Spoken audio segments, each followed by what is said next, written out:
have 25 chairs in the room, which is the maximum number that we can have. Before, I see a lot of new faces here, which is great, I love it. But our meetings usually have the partitions there open. However, they are now stuck in this closed position, so we have only half a room instead of our full ballroom there until they get the partitions working. And that's why we're in the old format and not sitting there around tables. We like to have the tables because we want people to socialize and say, hey, how are you, who are you, and everything else like that, and get to know each other. We are neighbors, and we need to get our neighbors motivated and ready to vote. We have Dan and the Department of Elections over there. They're going to be doing some practice voting with the new machines. Okay? What is on right now is a video that I took for the No Kings rally that was on last Saturday, not yesterday, 2 days ago, 28th of March. All the media, I mean, they said, oh, there's 2,800 or 1,400 people there. In the video I took, I can count the number of people who were with unique signs, and there were way more than 1,400 unique signs there. So the media, and I'm going to be talking about that in a minute, is really, what can I say, not covering properly. And we're going to talk about that. But let me get this down here. We are the Sun City Liberal Club. We cannot call ourselves the Sun City Democratic Club because of the association rules and everything. We are technically a non-political organization. However, since the Conservative Club is a very political organization, we are going to match them toe for toe. Okay? I'm tired of us being called the bad people, the evil ones, the people who don't know, we're the child molesters and everything else. We'll get into that. But anyway, when we say the Pledge of Allegiance, this is what we believe, and Janice is going to lead us in the Pledge of Allegiance and take over for the beginning of the meeting here. Everybody vertical? Okay, now I'm going to start you off, but I want to hear you come in, because you don't want to hear this video text. Ready? I pledge allegiance to the flag of the United States of America, and to the republic for which it stands, one nation, under God, indivisible, with liberty and justice for all.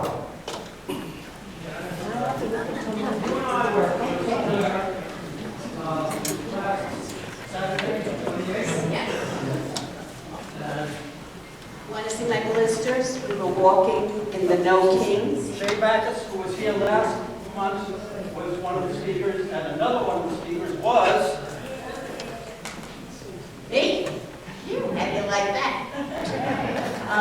Ashley Lovell had me come up and talk about how you can get more community input. And I told the audience there that you could call the Clark County Democrats, and they can get you the names on your street. That's actually all public knowledge. I live on Lyndhurst. All you have to do is look up Lyndhurst and say Democrats or Republicans on Lyndhurst, and it gives you the whole, it gives you the whole street. So I'm involved with postcards. Norm and I are doing, we're designing door hangers, but that's for maybe next month. We can talk about that. Let me see. Are there new members here tonight? Raise your hand. Okay, very good. Very good. Melanie, how many members do we have these days? New members tonight? All together. Oh, all together. I think we're getting close to 200. At least 7, I'm sure. 7 new members tonight. Yeah, we're going to send those Republicans home. Yes, yes. We, by the front door here, selling donations, 6 tickets for $5. And the money goes to where we can pay for barbecues and picnics. So no jewelry for me. It's going back to you, okay? Okay. Any birthdays this month? Here we are in April. Any April? Want to raise your hand? At least we can. Oh, one. I see one. Do I see two? Two. Maybe. Three. Okay. Well, we wish you a happy birthday. This is a good month. Good month. Okay. I'm going to turn this back to Norman. Speaking of the barbecue, we do have May 17th, I believe that's the date there, as we're going to have a barbecue right out there by the security, by the patrol offices, the tennis courts out there, pickleball courts. All right. That's going to be scheduled for the 17th of May, and we'll send you out further information. If anybody is not getting the emails, please let Melanie know so we can get your email addresses correct. We try not to blast out too much, but we want to keep you informed about what's happening. Norman? Yes? What time is the barbecue in May? 1 to 3. 1 to 3. But we've got it reserved from 12 to 3 to set up and everything, so if people want to get there early and schmooze and talk, that's okay. We invite political candidates to come on in there and talk with us, okay? When Shelley Berkeley was running for mayor, we had her, and we had a number of other people come, so we welcome everybody. We're going to ask for, if we know how many people are coming. But anyway, you know, I want to go back a little bit into the history.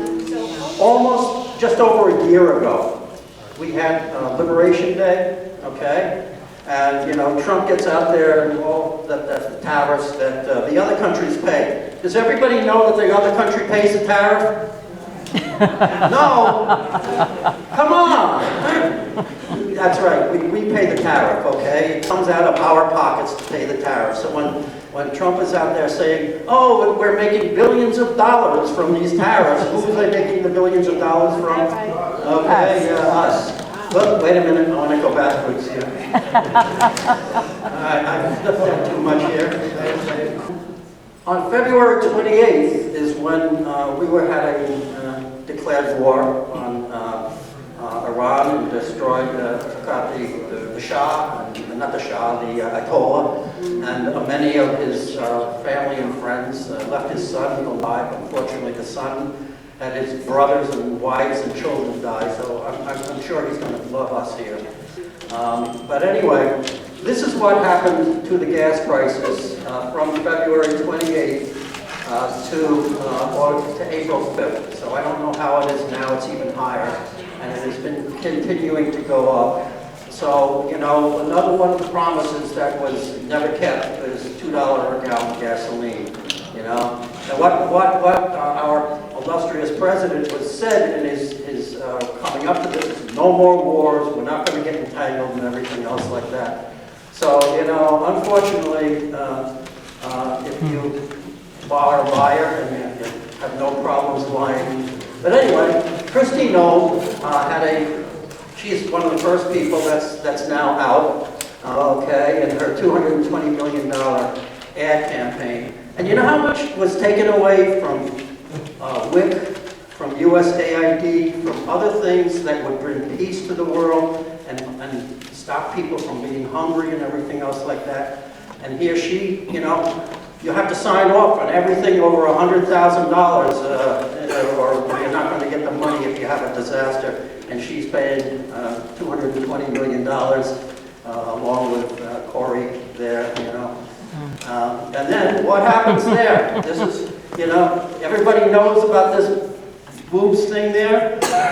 You know what gets me is they're holier than thou. We are the ones who believe in this. We do this. The problem is they're all in the closet. And you know what? We're free enough to say, hey, if we have played people here from the Rainbow Club, I'm sure, and everything else like that, we say, enjoy yourself, who you are, and if you're not bothering me or interfering with my life, please, I'm not going to interfere with your life. Yeah. Unfortunately, there are those that are not believing that. However, there are cracks occurring, okay? Ann Coulter, watching Fox Ashore viewers, the Iran war is going super well, and Trump is a total stud, is like watching the same network Ashore viewers that Dominion voting systems are rigged and the 2020 election, and Trump was the winner. And he keeps on saying that lie over and over and over again. And then you have former Marjorie, and I'm not saying, hey, we should give them passes, because they were the ones that were in the front seat touting Trump and who he is and everything all the way. But now, okay, Fox is now the fake news, brainwashing boomers to support what we were originally against. It's a little bit cut off there. And then you've got, and you know what happened? Her portrait got put down into the garbage can, okay? That little cartoon there, you know, you go into the Trump administration, it's a shake hand, and it's a stab in the back at the end. Did anybody see Friday's Review Journal? Yes. Okay? And this was a headline, why we've stopped printing the Sun. So the Sun is no longer going to be in the RJ, okay? It has been a legal fight that's been going on since 2019, a little bit after Adelson took over there and everything, and turned it into a right-wing whatever. Anyway, so, you know, that was there. And the same page was Trump removes Bondi, okay? If you went into the editorials, you had this Victor Jokes there who's saying about, oh my God, how could Susie Lee put a post there where she uses the F word? And, you know, I mean, and if you read the whole thing, I mean, it's like, you know, she destroyed herself and everything else like that. But did everybody or anybody, I hope, saw the tweet from our president? This is on Easter morning, 8 o'clock on Easter morning. Open up. You'll be living in hell, just watch. Could you imagine if Obama had ever said anything like this, or Biden had ever said, or Kamala had ever said anything like this, or the New York mayor had ever said anything like this? You would not hear the end of it for weeks, if not months.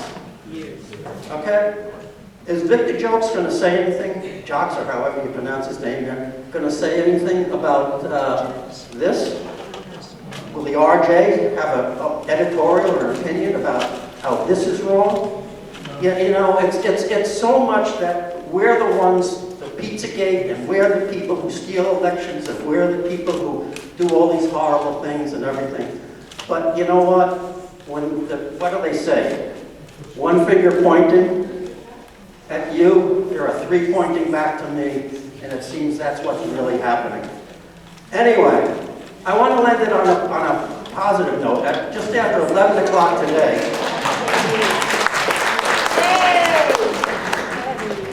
the diverse astronauts,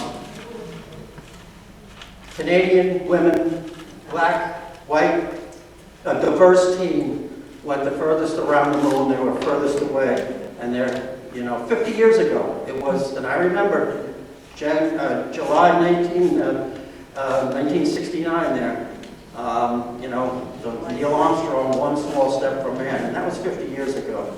So anyway,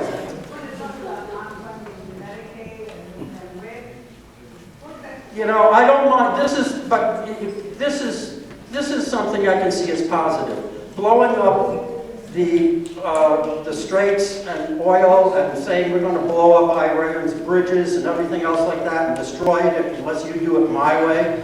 And that's what Trump was. I mean, for people who don't know me, I grew up in Queens, New York City. Donald Trump was right there when I was growing up there, and along with John Gotti. I delivered newspapers right in that area there. They are one and the same, okay? And, you know, it's look at them, don't look at me. But anyway, I want to introduce our main speaker here. Hold on a second. Let's give our illustrious leader a round of applause.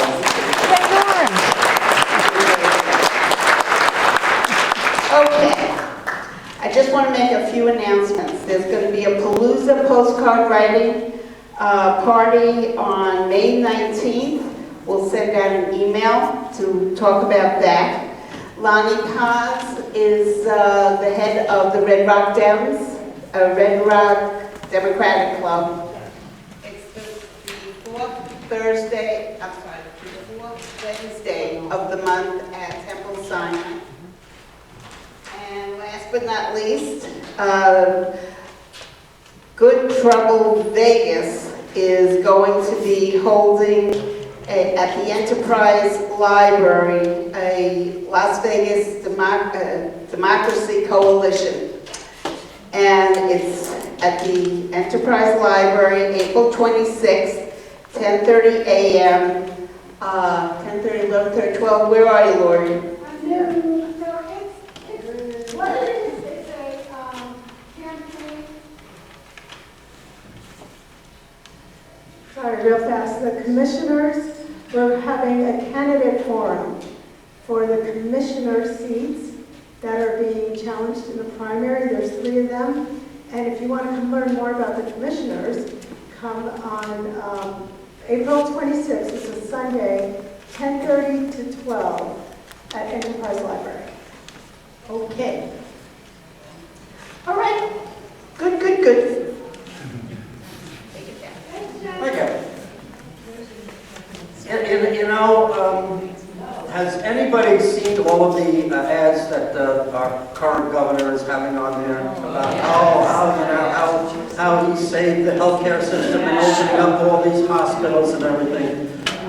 The first time I met Aaron Ford was, do you remember, at the Nevada Nurses Association? And we sat at the same table. I believe it was 2019 or something like that, okay? And I want you to know that Attorney General Ford has been, along with the whole Democratic caucus, have really been working to promote health care and not in a fake or a phony kind of a way. So, Attorney General Ford, if you would like to come.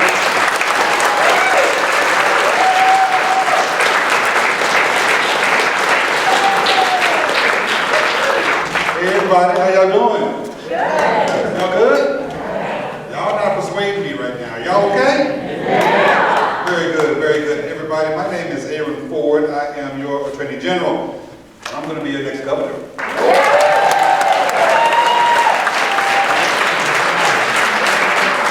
know, some of you have heard me speak before, so some of this will sound very familiar to you, but I want to, it ain't going to work, it's not working like that?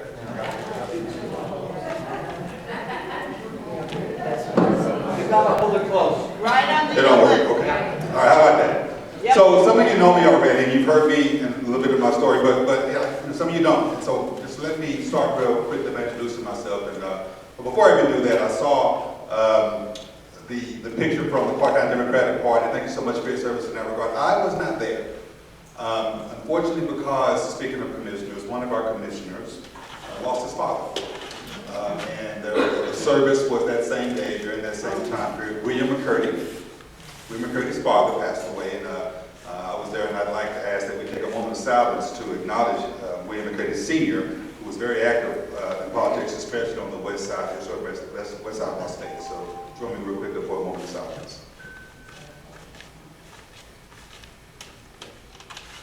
Thank you. May God rest his soul, and may his memory be a blessing. It was a tough day. But I was so glad to see our work happening at the Democratic Party. Thank you so much for that. I also saw a Review Journal article on Friday. Remind me to come back to that. Okay? At the very end of my speech, remind me to come back to it because it's something that I thought was very important there. You're hearing a lot today about this one word that you've heard probably for the last, I'd say, year or so.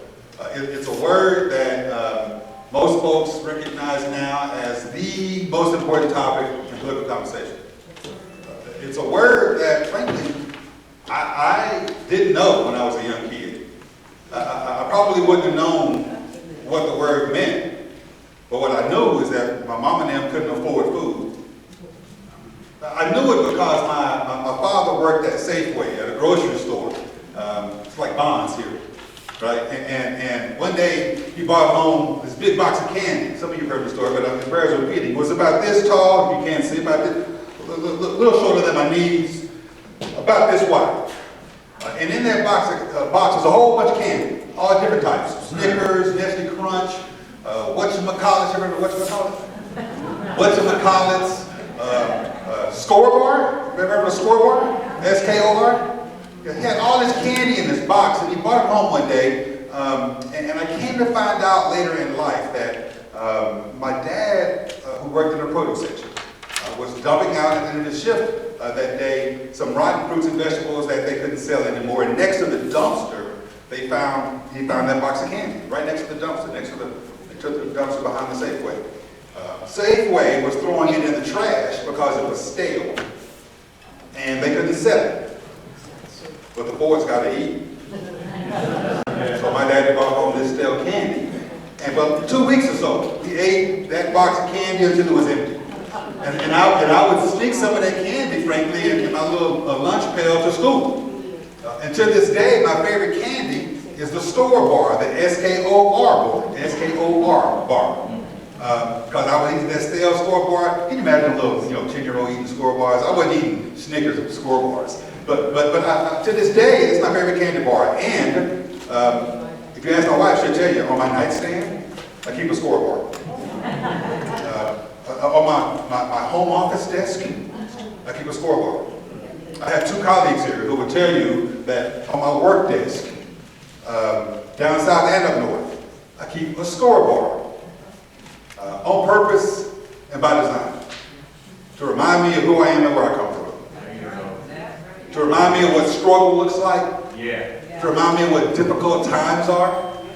To not let me get too big for my britches. See, because a lot of people, they get into elected positions and they forget where they come from, and they forget who it is they're working for, who it is that they should be thinking about in their everyday jobs. My office is now over off of the 215 near the airport, and my office is on the corner, and I look out and I see 215, and I see cars coming up and down that street every single day, and I think to myself, somebody in one of those cars needs me and my job right now to be looking out for them and their constitutional rights. And that's something that resonates with me, and it's something that, again, I keep it by design because it's the first thing I see when I wake up in the morning, that Score-Bar. Last thing I see when I go to bed at night, that Score-Bar. I sit all day throughout the day at work, it's that Score-Bar to remind me. So the word affordability might be new to me, but not being able to afford life is some of the earliest memories that I have. And y'all, our state is facing an affordability crisis. This Lombardo-Trump tariff problem that's raising costs on working families and forcing small businesses to close is being felt all throughout our state. Donald Trump right now is attempting to take over our elections. I sued him on Friday, by the way. I don't know if y'all saw that. And we have mass agents, ICE agents right now who are murdering American citizens. It's a tough time right now. Under Joe Lombardo, Nevada has one of the highest unemployment rates in the nation. Higher now than when it was when he took office. And by the way, he said he was running to lower unemployment. It's higher now than it was when he took office. And we lag behind nearly every other state in the country in job growth. Working families are struggling to make their mortgage and their car payments. Homelessness and housing costs are at record highs. There are Nevadans who are having to donate their blood so that they can pay their rent. I was speaking to some students at UNR and at UNLV. And more than blood, they're donating their plasma so that they can pay for their expenses in school. And there is no end in sight. Healthcare premiums are on a rise at a time when healthcare costs have already risen faster in Nevada than anywhere else in the nation. Did y'all know that 1 in 4 children in our state don't know where their next meal is going to come from? And instead of guaranteeing school meals for our students, Joe Lombardo vetoed that bill and prioritized $25 million for new office furniture. Meanwhile, Lombardo endorsed a budget bill that gives billionaires the largest permanent tax cut in our nation's history, while Nevadans stood to lose SNAP benefits and Medicaid. I'm going to circle back to that in a minute. Nevada's economy is in free fall, and our governor said he thinks Nevada should, quote, feel a little pain, unquote, from Trump's tariffs.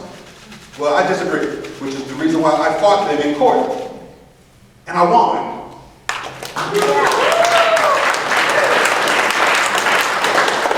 And by the way, we won via a lawsuit. I've sued this Trump administration probably 70 times between me and my colleagues. We have an 85 to 90% success rate. That wasn't an applause, I'll take it though. The reason why I'm telling this is because I want you to understand here, I've said this, I've been clear. Mr. President is our president, he won, I'm not an election denier. He won, and he has the right to implement his plans, his policies, his platform, his promises. That's his prerogative. But it must do so lawfully. And when he doesn't, I'm going to meet him in court. And beyond meet him, I'm going to beat him in court. And that's what's been happening. This isn't about policy, although to be sure, I disagree with his policies. This is about the rule of law, which is the reason why Trump judges, to Reagan judges, to Obama judges, to Biden judges, to some Carter judges have been agreeing with us 85 to 90% of the time. Now, these lawsuits we've been winning, you know your governor said that they're unfortunate. But that's his word. It's unfortunate that I keep filing these lawsuits, but if it weren't for these lawsuits, these tariffs would still be in effect. It was that lawsuit that got those tariffs moved, and right now the president owes us a refund. Now, the governor has been the biggest roadblock to affordability. He's vetoed bills that would have done some good stuff. Limited Wall Street firms. It would have limited Wall Street firms from buying up our homes and from pricing families out of the neighborhoods. He vetoed a bill that would have brought prescription drug prices down to the Medicare negotiated price for everybody. This is before he took hundreds of thousands of dollars in campaign donations from big drug companies. He vetoed a bill that would, again, like I said, guarantee school meals for public school students, and that would have put $1,000 back in parents' pockets. When I'm governor, I'm going to sign those bills. But here's the truth. I've lived through what too many people in our state are going through right now. I told you about my earliest memories of eating stale candy bars for dinner, but what you might not know is I was a single dad in college. I almost dropped out of college when I had my son after my junior year. But I didn't for two reasons. My mama, she was willing to help until number 2 came in. Welfare. Section 8 housing. Kept a head over, a roof over our heads. It was Medicaid. I told you I was coming back to that. They kept my son and me healthy. It was food stamps. They call it SNAP now. They got a little fancy credit card. I had that fake money. You had to tear out the little book. Food stamps kept my son and me fed. I heard somebody mention WIC earlier. I was on WIC. Women in Financial. Men get WIC too, in case you didn't know. It was those programs that helped us get through. I've lived through those difficult times, and if it weren't for those programs, frankly, I wouldn't have graduated college. I wouldn't have gotten this degree from Texas A&M University. I'm proud of this little ring. I couldn't afford this ring when I graduated because I was I couldn't afford it because I didn't have no money, but on my 5th wedding anniversary, my wife got me my ring. I wouldn't have not only graduated from Texas A&M, I wouldn't have gone on to get 5 degrees in total, including 2 master's degrees, my law degree, and my PhD. And I say that, I'm not saying that to brag, although I'm proud of that. That was a lot of hard work. I'm saying that because I believe that informs the way I operate. That scoreboard that's on my desk, this investment that people who we elected put in back into me through welfare programs enabled me to be where I am. And it helped not just me and my generation, it helped the next generation. What do I mean? I mean because the guy who was on welfare with me, my oldest son, we've gone from being on hashtag Medicaid to him being a hashtag medical doctor.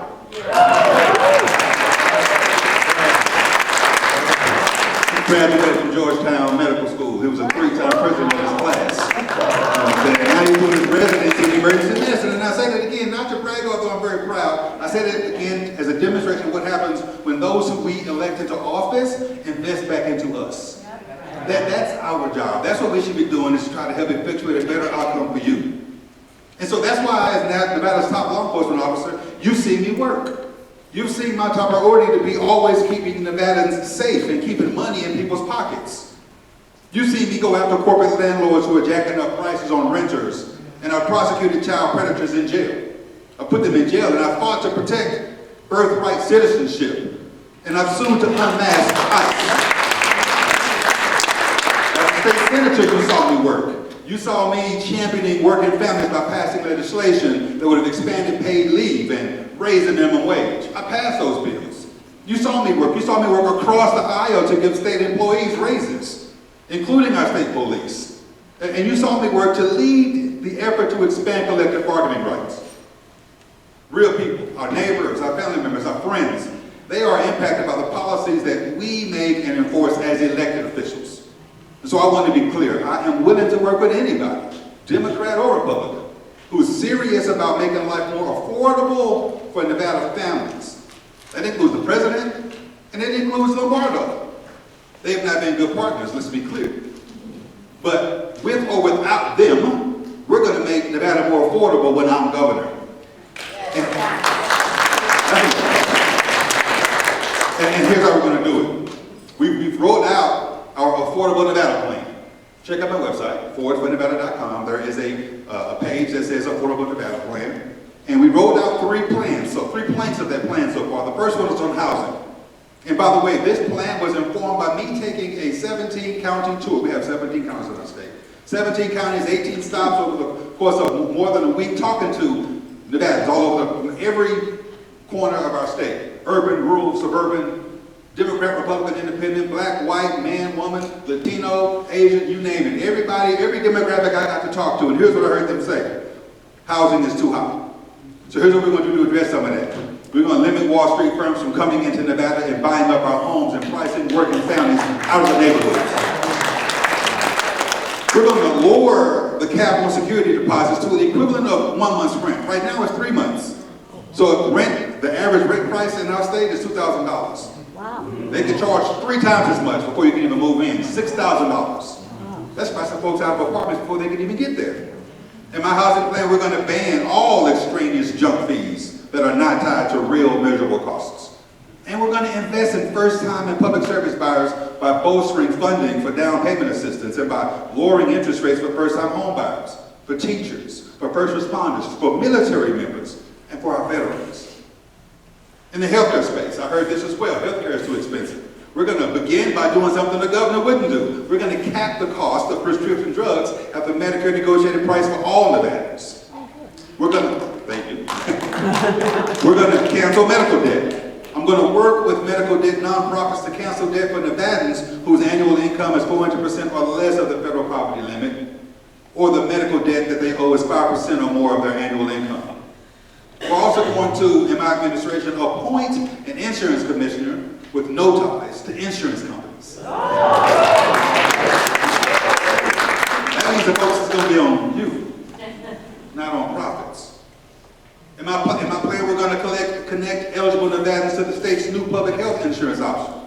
The battle-born state plans are cheaper than alternative marketplace plans, and as premiums rise, we will roll out awareness campaigns and conduct outreach to make sure that Nevadans know there are options for affordable plans with lower premiums.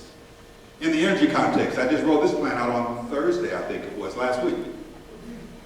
We're going to halt that mandatory demand charge you keep hearing about. Have you heard about that? NBN is trying to, this is a brand new charge. No one else in the country is doing this. They want to charge you for the 15 most expensive minutes of your day. That's called the demand charge. I'm suing to stop it right now. And when you're governor, if the PUC doesn't get this right, I'm going to work with the legislature to get it done. We're going to stop that. Yeah, they want to penalize solar. This is part of the plan. That's part of what, in my estimation, part of what they're trying to do. So part of the plan is we're going to stop that demand charge. We're also going to prevent data centers from raising costs on Nevadans. You see, data centers should pay their fair share for the increased energy grid capacity that they require, and not Nevadans. Another part of my plan is that we're going to stop utility companies from offloading expenses to Nevadans. I've already sued to stop some of that stuff. You know, they've been like fancy dinners and ball games and things of that sort, putting it in, trying to pass it on to you. And my Consumer Protection Bureau has been suing to stop that. We're going to stop that when I'm governor as well. We're going to prohibit companies from passing along these inappropriate expenses off to Nevada customers, and we're going to penalize them when they don't comply. When I'm the next governor, we're going to appoint a Public Utilities Commission that's focused on lowering costs, that's focused on consumers. Because as governor, I'm going to appoint members to the PUC who are tasked with lowering your utility costs for working families and Nevadans. Look, these aren't pie in the sky ideas. These are concrete opportunities that we're going to have to affect the affordability crisis that this state is encountering right now. Our plan prioritizes lowering costs, and it plans on putting you first. Because this just isn't about voting against somebody. It's about voting for someone and voting for policies and leaders who are going to stand up for Nevada families regardless of who's in the White House.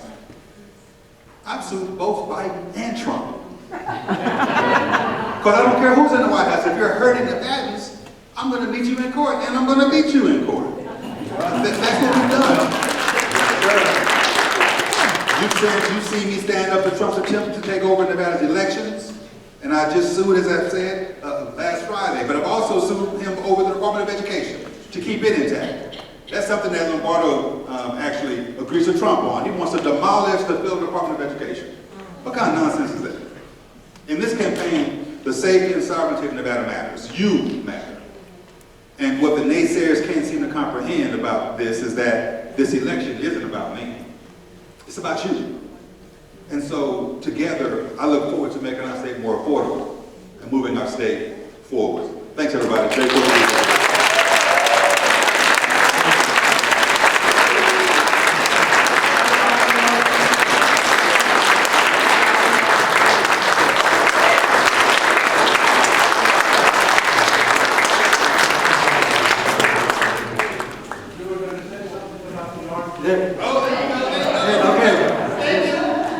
We'll have a couple of questions. Yeah, all right. You did me right. Okay. Thank you for reminding me about the RJ article. So, the RJ on Friday also ran, they don't talk too nicely about me sometimes, y'all probably know that. But they ran a good article about me this past Friday. Did y'all know that this race is tied? This race is tied. From the moment my name was mentioned as the possible candidate against this incumbent governor, Cook's Political Report rated this race a toss-up.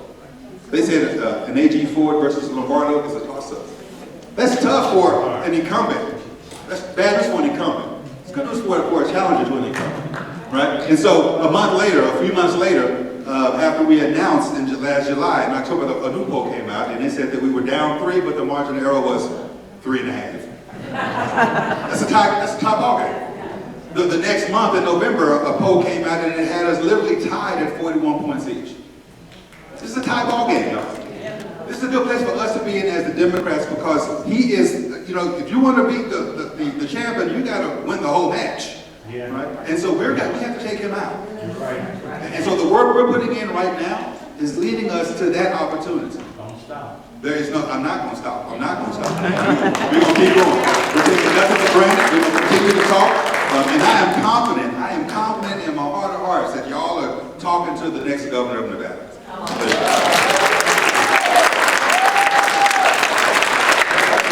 got a question? Let me bring you the mic. I saw one and I saw two. I got to get to that side. So when you're in court with the Trump administration, are they as incompetent as they seem? That's called a softball. Look, I will say this. I won't comment on that. Let me comment on the extraordinary talent we have in our office. I mean, the fact that, and I don't mean me, by the way, I ain't talking about me. I'm talking about people who I work with. My co-workers, the 400 of them, 420 of them, they stand up for y'all's rights every single day. Every single day.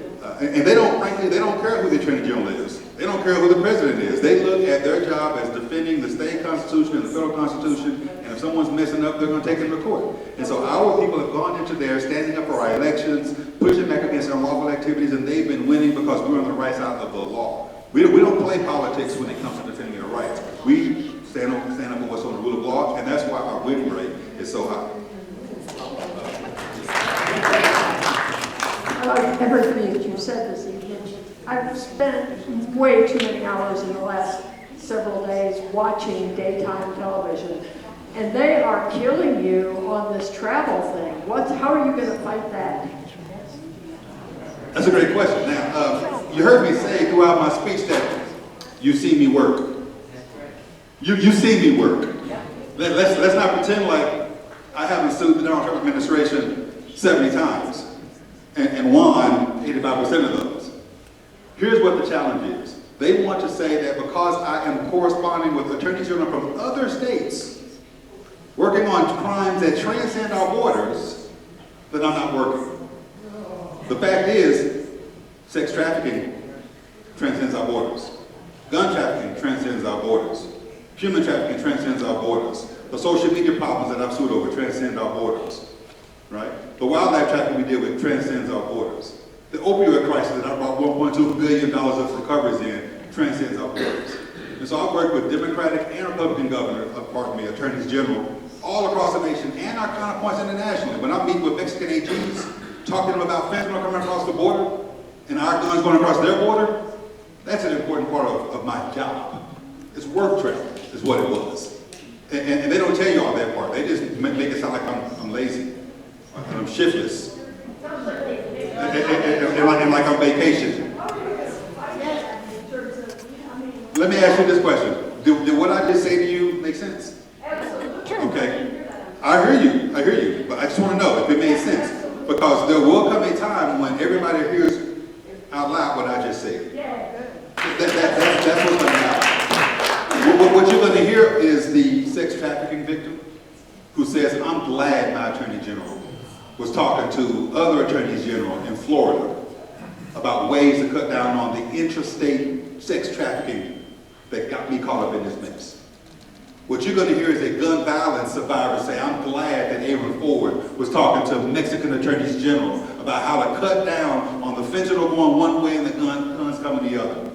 What they're going to say is that I'm glad Attorney General Aaron Ford was elected by Democratic and Republican governors to lead the bipartisan nonprofit association called the Attorney General Alliance, right? That comes together to work on these types of things for the benefit of all of our residents and our constituents. See, the fact of the matter is, Joe Lombardo can't talk about, excuse my colloquialism, he can't talk about nothing else.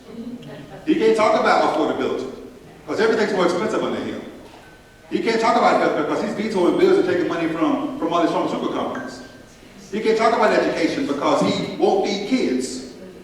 But he wants to talk about work travel. Thinking that y'all are not smart enough to understand that the Attorney General has to travel for work.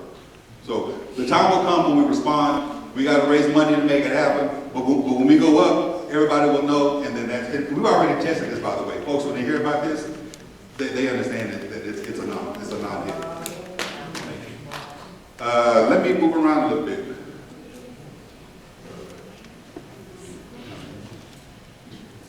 Yeah, you were mentioning that you would make businesses pay for the energy that they're using for the data centers. The data centers. But there's also water Absolutely. needs. And what are you going to do about the water? Because that's the #1 issue for us here in Nevada. Yep. It's a great question about the water. And in fact, part of my energy plan that just rolled out mentions the water. It says specifically that we're going to require them to demonstrate the alternatives to cooling the systems, alternatives to water for cooling the systems. Because there is technology that allows them to cool the systems that doesn't require them to tap into our limited water supply to do so. So, it's not going to be a carte blanche, blank check, come in and do what you want to do. You're going to have to demonstrate that you have the ability to do it, in a sustainable way that doesn't take our water from us and doesn't, put people out of energy and raise our prices when you decide that you're done and don't want to operate. So you're not just going to fight against having a data center, you're going to allow them to come? I will allow them to come, assuming they can accommodate what I've just said to you. You're going to pay for your own energy. You're going to expand this grid, and you're going to demonstrate to me that you have alternatives to cooling your data center without jeopardizing our water supply. We would like you to stop. Some would. I get it. I mean, different people have different opinions on that. I understand, but that's the approach that I'm going to take in that regard. That's right. That's my approach.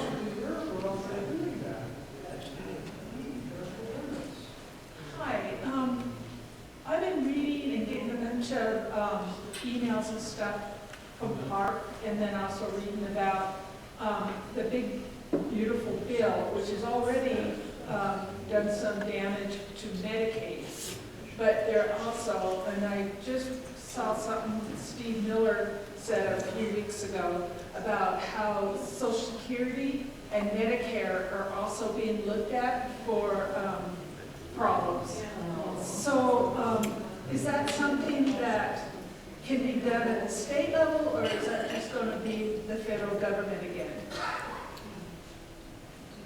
Well, there's probably some overlap with some state level. I mean, we see what's happening with my colleague, the Attorney General in Minnesota right now, having to engage with the federal government, a hostile environment right now with contentions of fraud. To the extent there is fraud, for example, I have a Medicaid fraud control unit that works diligently to ensure that we can stop that fraud and to put that money back into the system. So there will be some overlap between what we do as a state, protecting our system, and what the federal government does. But to the extent the federal government endeavors to overreach and to come in and to like stir up mess with no justification and with no proof, you will have a governor who's going to stand up against them in that capacity, as I have as Attorney General.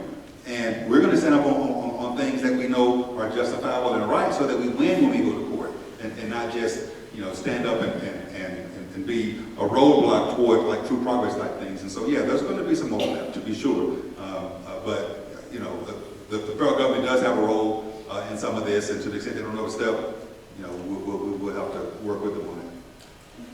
And then I also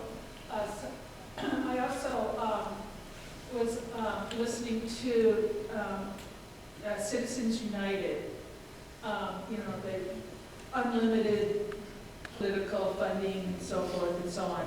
But I was reading an article, and I think it was in NBC website. Don't trust me on that because I can't remember. But they were saying that Montana is doing a deal because the way it's set up, the way the Supreme Court did that whole thing, is that they made hopefully I'm getting this right, corporations were considered citizens or people, which they aren't. So Montana is saying that on a state level, they can actually put a bill through for people to vote on to make it so that these big corporations that are sending all this money to the candidates, that they can't do it. And that's also on even federal type things. They can't give money to the politicians inside Montana. Do you know anything about that? Well, I can't speak specifically to the Montana issue. What I can say is that to be certain states have the ability to control campaign finance laws. We have our own laws here that limit how much corporations can, how much anybody can give, whether you're a corporation or an individual. Look, the fact of the matter is our laws will have to comport with what the federal government, what the Supreme Court has said is the rule of the law, is the rule of the land, to be sure, right? So we won't be able to say, I know the Supreme Court said y'all are people, but we're going to say you're not. We couldn't do that. No. But we could do, we could put limitations on campaign finance. I mean, there's some states that do public financing. They don't allow much donations, many donations at all. They just publicly finance campaigns, assuming folks can actually qualify under the ballot. So again, I can't speak specifically to Montana. Something I'll look at, and we'll see if we can circle back. Don't they just go through the tax then? They could, yeah. I mean, so this is a whole other issue. There are other vehicles like tax. Corporations don't have to be the candidates. They don't do the tax of their choice. They're going for the candidate. And that's a whole different issue. Yeah. They get, But the thing with Montana is, what people are saying is that in Montana, there's some kind of loophole that they found that where people can't give millions in, like Musk giving, tons of money. Well, I'm gonna look into Montana. I hadn't heard about that, so I will check it out. Thank you. Yes, sir. Yeah, but that's what I'm trying to say is that not even the tax can do that. We have Dan in the Department of Elections here too, and so I want to give a fair amount of time. And you are more than welcome to stay. And I have to say this, until the primaries, we as a club have to remain totally neutral. And we are going to be having Alexis Hill here next month, along with Nicole Canzanaro, who is our state senator here, and also running for the Attorney General position. So, Thank you so much. Attorney General Ford.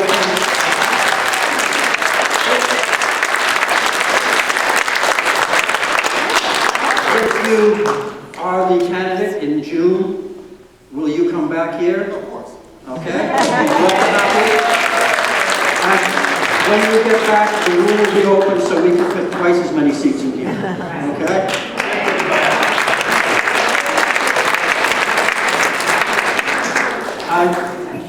Thank you, George, and everybody there. Dan, if you'd like to come up here, because he and a whole group of his people here have set up machines. They've been here since 4:30 this afternoon. There is a new way of voting. We have some candidates here who are going to be speaking also.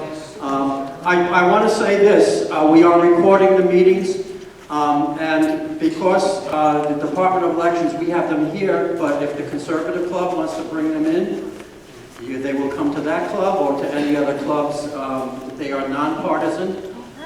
So they are going to be, Dan, you're going to be talking about how the elections are not rigged and you are going to keep them as clean and pure as possible. Is that correct? Yes, the elections are safe and secure.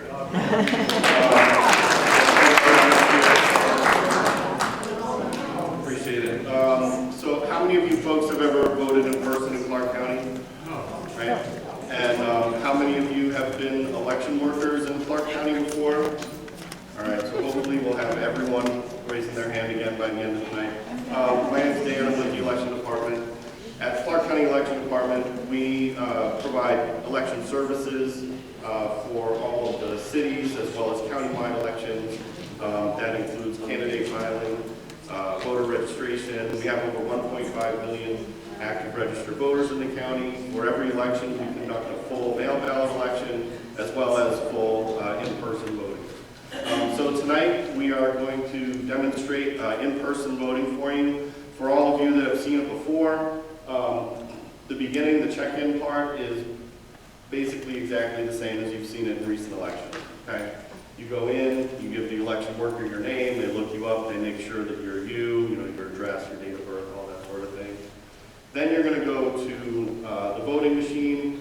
Again, this looks very similar to what you've used in the past, right, where you make your selections.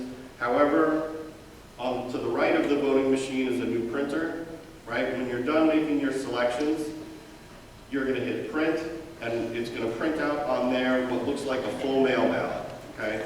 You're going to wait until you see a big check mark on the screen, then you're going to take your ballot off of the printer. It gives you another chance to look it over, make sure that all your selections are correct.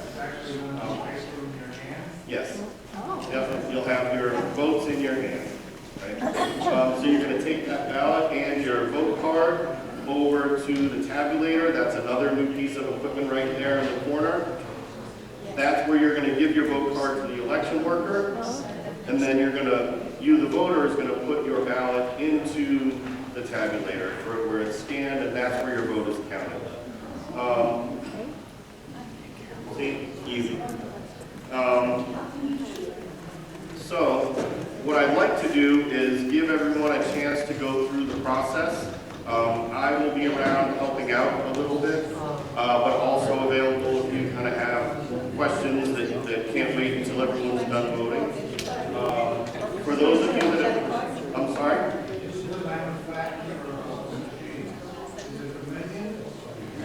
Right, so Dominion is the vendor that has now goes by a different name.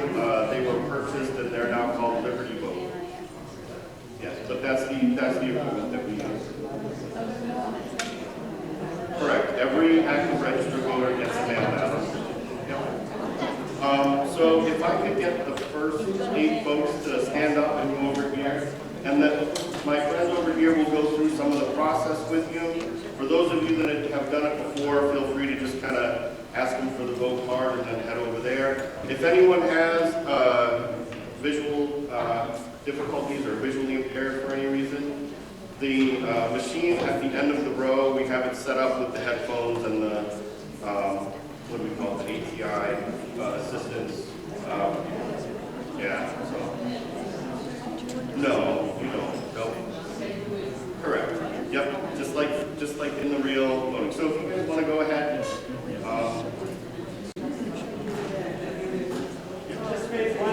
One thing Dan is looking for it's a paid position. You make a couple of bucks an hour here, more than a couple of dollars an hour, and he's looking for poll workers. So if anybody wants to do a poll worker job. While people are going up and voting, we have a couple of candidates here who would like to come up and speak and say hi and tell us who they are.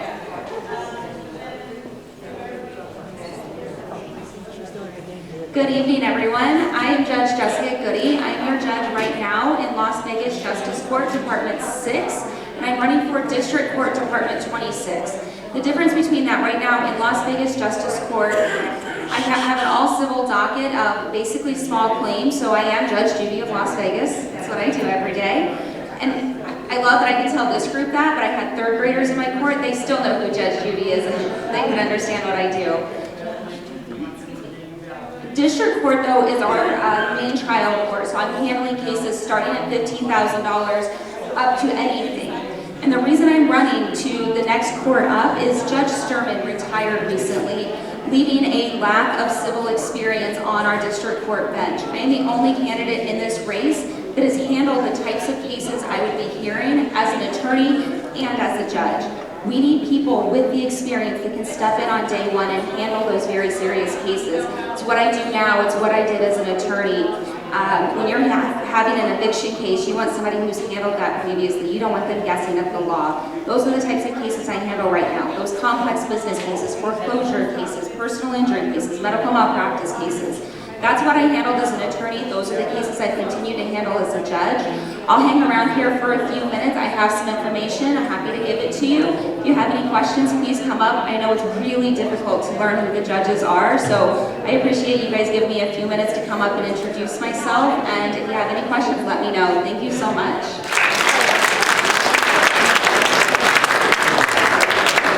Do we have any other candidates in the room who would like to speak for 2 minutes or so? Anybody?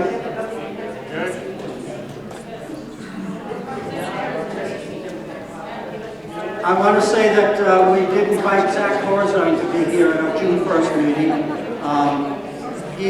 His son is doing a recital on that day, and family is maybe more important than some things there, so apparently it's very special. But we did not exclude Zach Horzine or anything else like that from our club promotions here. If anybody has already made a decision, and Noble Attorney General Ford has left some signs there, if you want to take them, please feel free. Does anyone else have anything they'd like to say and talk about? I have something to say, okay? There is a 50-50. People are waving tickets at me here. Okay, the Attorney General left already. Now I understand there's $98 in the pool, so $98 is going to go to the club and $98 is going to go to the person who wins. So, Dan will be the one to take. Dan, if you come on.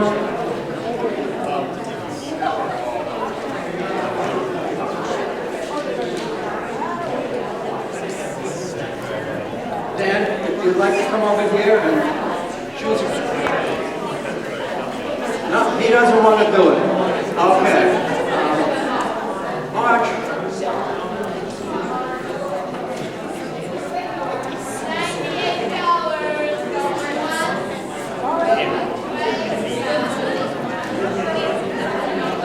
The winning ticket ends in the three numbers 878.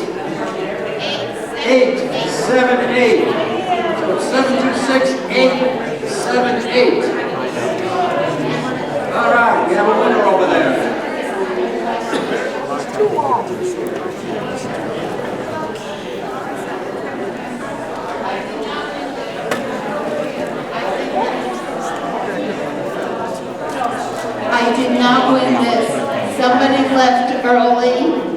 Their number was chosen, and they said, give it back to the club. Okay. So we're going to have a great picnic there on May 17th, all right? All right, we want to see you there. We want to see you at our next meeting here. Please take advantage of learning the new voting machines. It's different than what they were before, so please go over there and take advantage of it. Spend a couple of minutes over there and take advantage. Learn the new machines. Yes, take care. Have a good one. No, I didn't.